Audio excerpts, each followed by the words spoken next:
పై నిందలు. కాంగ్రెస్ దశాబ్దాల పాలనలో దేశం అధోగతి పాలైంది, తక్కువ వృద్ధి రేటుని హిందూ వృద్ధి రేటుగా అభివర్ణించారు. వాస్తవానికి అది కాంగ్రెస్ వృద్ధి రేటు అన్నటువంటి మోడీ స్టేట్మెంట్ ఇక్కడ హైలైట్ చేశారు. బీచ్లు ఇక బార్లు, తీరాల్లోనూ సీసా చిందులు, ఎగసపడుతున్న టీడీపీ మద్యం సిండికేట్ అలలు. విశాఖపట్నం చీరాల బీచ్లో 12 ప్రదేశాల గుర్తింపు. ఇతర జిల్లాల్లోనూ జనవరి నాటికి బీచ్ బార్లు. ముసాయిదా ఖరారు చేసిన ఎక్సైజ్ శాఖ ఇక ఉత్తర్వుల తరువాయి అన్నటువంటిది హైలైట్ చేశారు. ఇకపోతే కేంద్రం లెక్క అవినీతి పక్క అంటూ అమరావతి నిర్మాణ పనుల్లో భారీగా వ్యయ వ్యత్యాసం. హైరేజ్ బిల్డింగుల సాక్షిగా మరోమారు అవినీతి బట్టబయలు. సెంట్రల్ సెక్రటరియట్ నిర్మాణానికి చదరపడుకు కేంద్రం ₹5,587.44 మంజూరు. రెసిడెన్షియల్ కాంప్లెక్స్ నిర్మాణానికి చదరపడుకి ₹3,945.39. ఈ మేరకు సెంట్రల్ సెక్రటేరియట్కు 1,299 కోట్లు, రెసిడెన్షియల్ కాంప్లెక్స్కు 1,234 కోట్లు మంజూరు చేసిన కేంద్ర కేబినెట్. చదరపడుకి ఇప్పటికే ₹20,439 వ్యయం చేస్తున్న చంద్రబాబు సర్కారు 5 స్టార్ సదుపాయాలు, ఇటాలియన్ మార్బుల్స్ నిర్మించిన చదరపడుకు వ్యయం 4,500కు మించదంటోన్న ఇంజనీర్లు. కాంట్రాక్టర్తో కలిసి ప్రభుత్వ పెద్దలు పంచుకు తింటుండటం వల్లే భారీగా పెరిగిన అంచనా వ్యయం.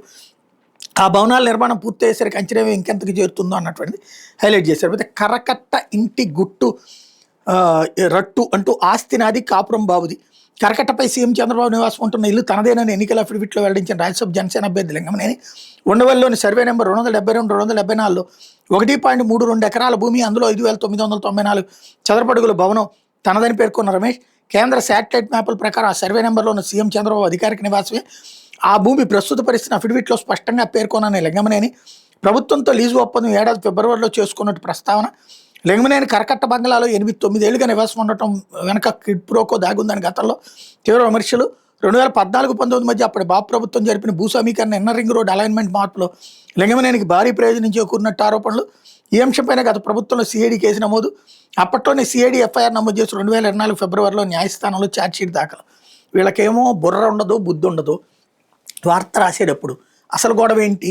దాంట్లో లింగమనేనికి అసలు ఆ భూమిని వాస్తవంగా కరకట్ట వెనకాల ఉన్నటువంటి ఆ ఇల్లు అక్రమ నిర్మాణం.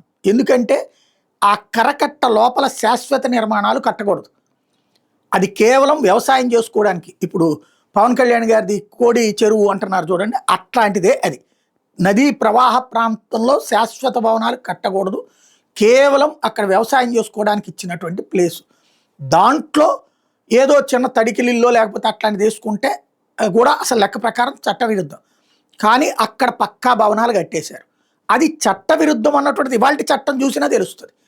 దాన్ని ఆ రోజుల్లో చెప్తే మనం కట్టుబట్టలతో హైదరాబాద్ నుంచి వచ్చేసాము కాబట్టి ముందు ఇక్కడ ఉన్నాము, ఇది అయినా కూడా ప్రభుత్వం తీసేసుకుంది కాబట్టి ఇది సక్రమమే, ఇది ప్రభుత్వానికి ఇచ్చేశాడు లింగమనేని అని ఆనాడు చంద్రబాబు ప్రకటించారు.